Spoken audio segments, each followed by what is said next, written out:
The innovators we've praised throughout history tend to be the ghosts of dead white men, but we tend to overlook the ghost that lives in the shadows of our societies, that ensures for every law made, they'll make 100 laws to break it, counting for 60% of the global and illegal economy, the social misfits. They might be our only hope if we want to fix the broken models of society, whether it's democracy, capitalism, marriage, or something fourth. Unsustainable models that are repeated because we have not found better alternatives. Give a warm welcome to Alexa Clay, who will share the hopes of the Hermits, the hackers, the gangsters, giving us lessons from the Misfit economy. Wonderful, thank you for having me.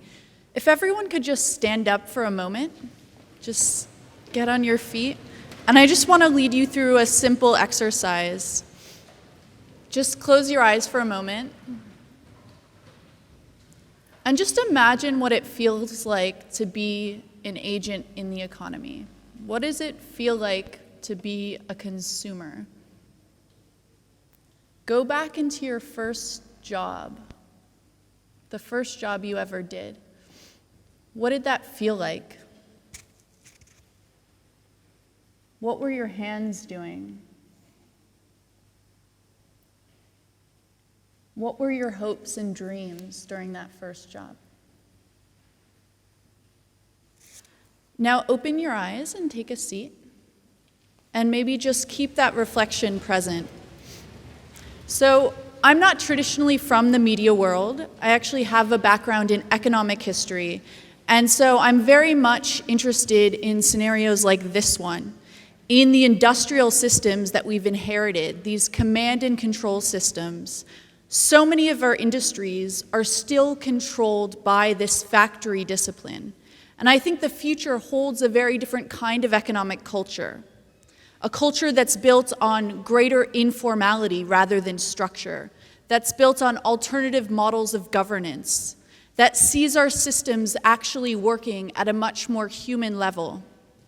So I spend a lot of my time working with people that don't feel like they quite fit in to this industrial system that we've inherited. I call them misfits. And what I'm trying to do is really work with these people to forge a new kind of path and think about our economy differently. I've worked across a number of industries: energy, healthcare, food, and what I've noticed is that all of these industries are in a period of great transition. These industries are rethinking how they go about financing, they're rethinking their cultures of work, they're rethinking their business models. Pharmaceutical companies are no longer doing R&D themselves, they're insourcing. Energy companies are on the last legs of big oil. And so the question that I found myself asking and engaging with some of these massive Goliath institutions that we've inherited is, do we just let them die out? Or is there a way that we can allow them to evolve? Can we try and unlock some of their incumbent power and resource to invest in a different kind of future? And the people that I chose to work with were really people that were doing this work, that were these entrepreneurs or mavericks or change makers within these mammoth institutions. Some have called them tempered radicals, and they were really trying to reinvent the DNA of these organizations. They're asking very existential questions about the identities of these organizations and how they might change.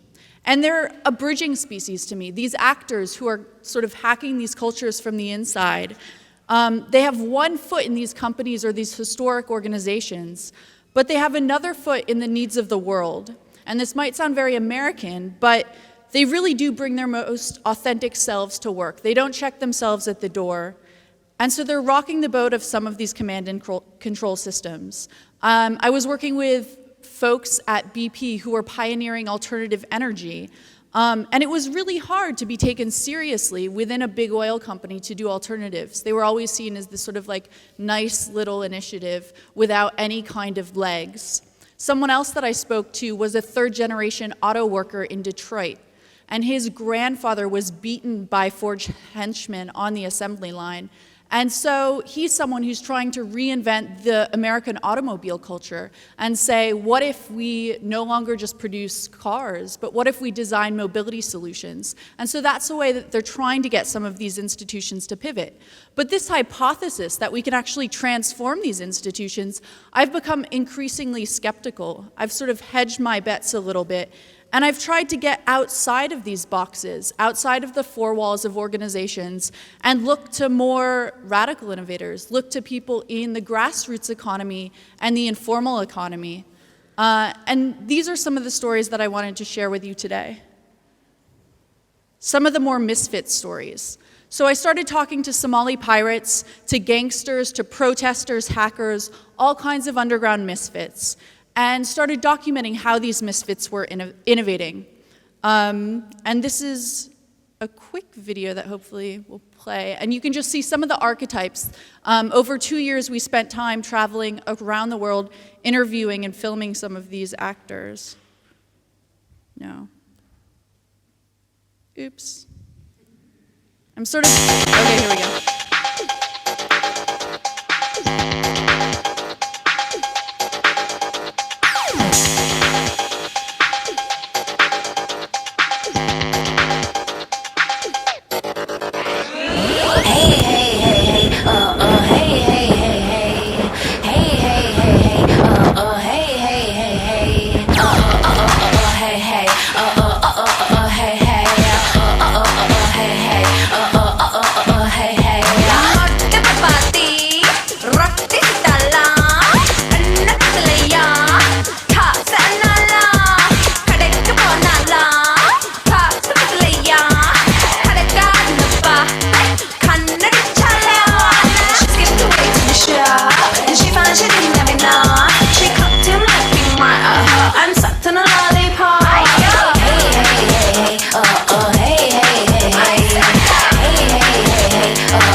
We are lawbreakers. One law made, 100 laws made to break it.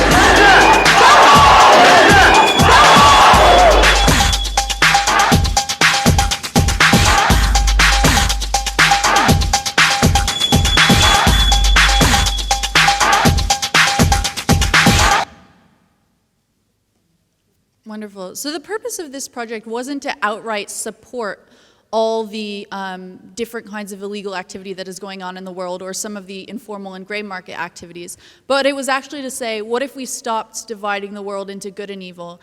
And what if we focus on some of the lessons that we can learn from these informal and black market initiatives? And so this is what we started doing. We started carving out some of these lessons. And so the first case that I wanted to share with you was about smugglers. I wrote down a list of really interesting, in the spirit of like rapid prototyping and sort of like agile solutions, smugglers have amazing kinds of innovations. So this is really looking at moving things across the border, particularly drugs, in between the Mexico and the U.S. So one of the innovations was a cannon that was used to shoot packages of marijuana. Another was homemade submarines. Someone else developed breast implants that were filled with cocaine. Others used Bibles. Someone used a wooden leg that they were able to fill with drugs. And another person used a giant frozen squid to transport drugs. And so this was just the beginning of saying, well, actually, people are innovating from such a context of scarcity. And what if we actually value some of these skills as assets? What if we see entrepreneurs who are in the black markets, who are gangsters or smugglers, what if we see them as having leadership skills? What if we begin to actually recognize their assets and connect them with opportunities in the formal economy? The next example that I wanted to share is about a historic misfit. This is someone called Helena Wright, who was an early pioneer of sex positivism in the UK, and she was really more of a pioneering misfit. So she was a bit of an eccentric. She had seances for her in her house. She had an open marriage for a lot of her life, but she really solved an important problem that a lot of men and women were facing in England following World War I. Many of the men there were too shell-shocked to perform sexually, or were infertile because of injuries sustained in war. And so the solution that she came up with was basically this guy called Derek, who would go around and she would match these women with this sperm donor, which was really scandalous at the time. And she really set up a business around it. She was a total grassroots kind of hustler, and people would come and book appointments, and she would send Derek a telegram and have them meet the women, and then the husbands could opt to be home, or they could wisely stay away. And then through this whole business, she was able to father around 500 children through Derek. And so this was just a really interesting example of this woman who then went on to do things, start Planned Parenthood and really socialize contraception, but just this really stealthy way of operating. Another archetype that we looked at was con artists. And sorry, some of the fonts aren't appearing, but that says con artists. And one of my favorite con artist stories is about this guy who sold the Eiffel Tower for scrap metal. Con artists intrigued me because they were really masterful at pitching people. And for some of the media projects that I take on, whenever I'm nervous or feel like I really need to channel an archetype to sort of develop it, I look at this con artist sort of perspective and see how I can use that energy to really make things come alive and make things real for people. One of my other favorite con artists was this guy named Gregor McGregor, who is a Scottish con artist, and that name sounds a little bit fake. He was an amazing confidence man who created this completely fictitious country called Poyais, which didn't exist. It was maybe near Honduras.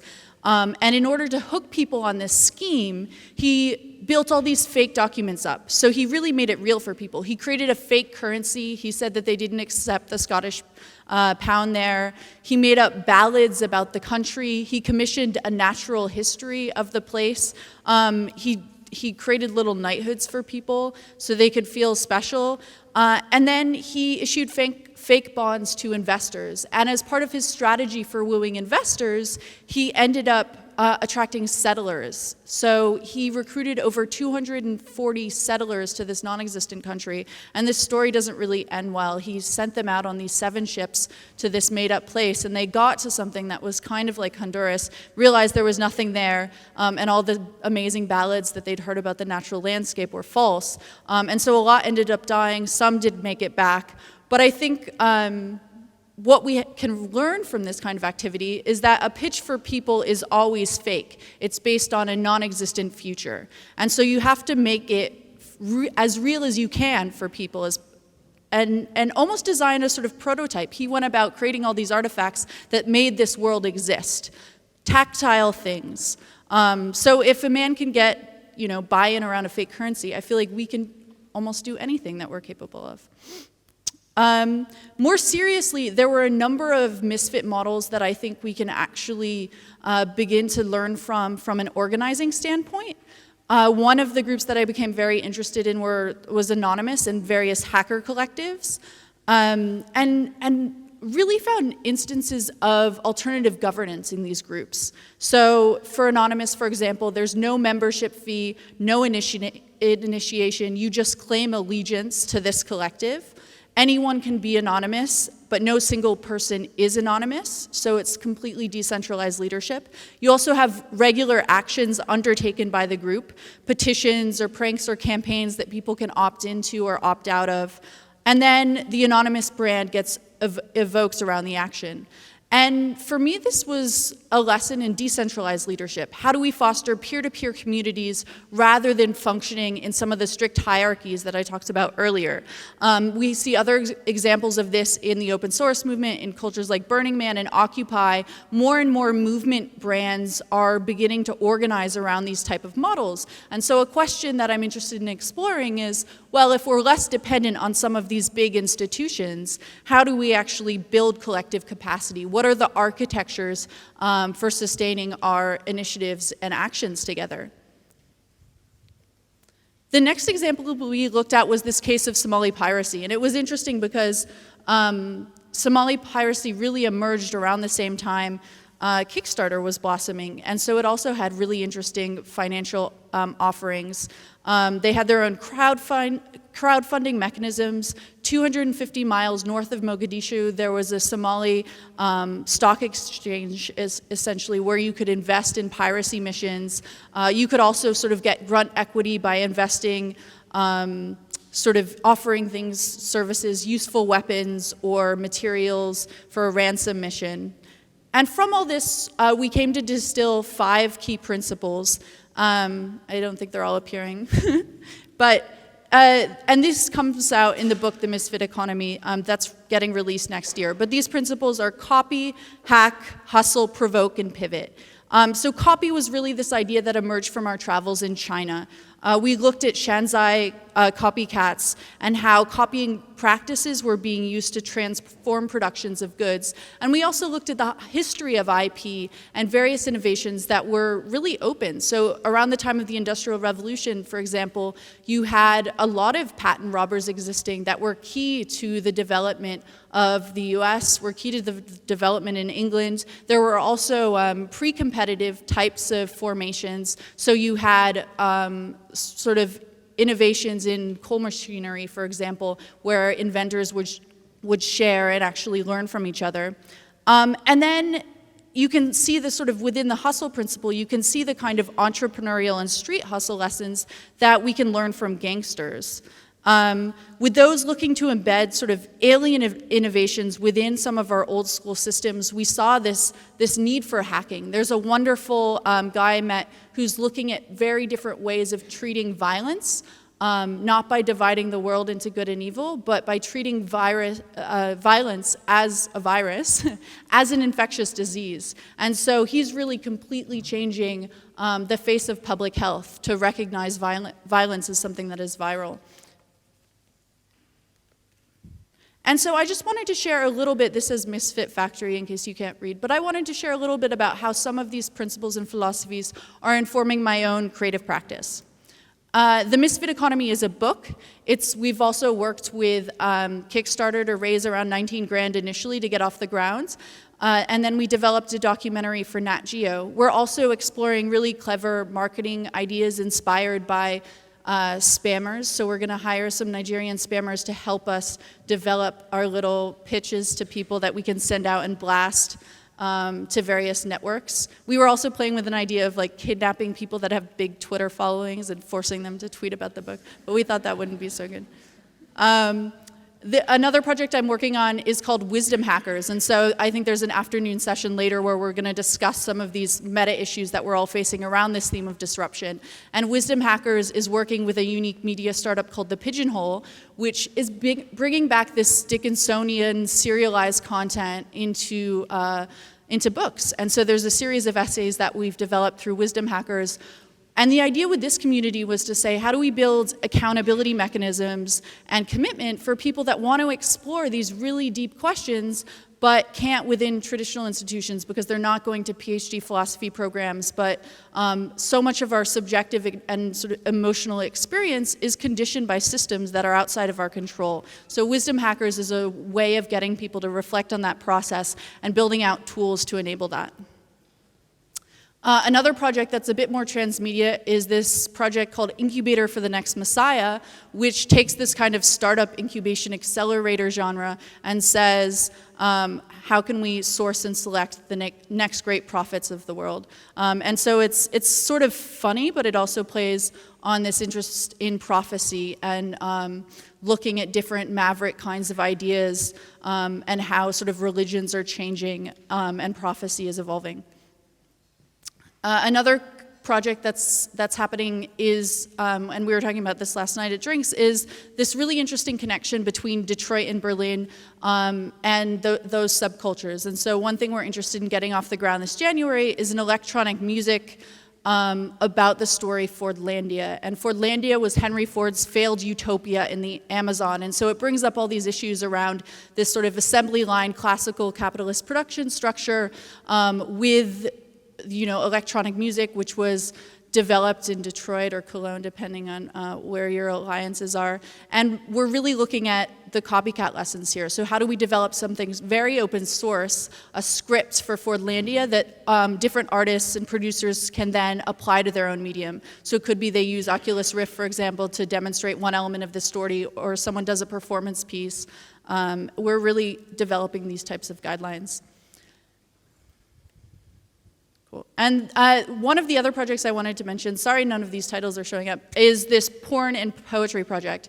And this was really inspired by this hacker kind of spam ethos. I used to write poetry and maybe, like 4 people would read my poems, and my parents weren't even that interested in reading my poems. And so what I wanted to do was get all my poet friends together and give them outlets or audiences where they could actually gain some traction. And I figured that porn sites had really good audience build. And so we are going about, I'm working with a developer now and a hacker to figure out how we can hack porn sites with poems. So when you get like a little pop-up ad or something, you get this beautiful poem, or like interspersing it in the visual. So like as you're approaching an important moment, you actually just get this nice poem for yourself. And then I think this is the last project that I wanted to share, which is the Amish Futurist. And some of these themes I think will come up later this afternoon as well, but this is a performance character I do where I dress as an Amish woman and I go to startup conferences and I ask people really existential questions about technology and why the fuck are you making this app? I don't use the word fuck when I'm Amish, but I had a lot of anxiety around some of the technologies that were being developed and our dependence and addiction to these digital technologies. And so for me, this character was a way of getting in touch with a real intuitive and moral sense of what was wrong and pushing people to develop a more Socratic understanding of the moment we're in and some of the different paths that we can use to develop more human-centric kinds of technologies. Great, I'm gonna stop here and I'm around the rest of the afternoon if you guys wanna chat. But thank you very much.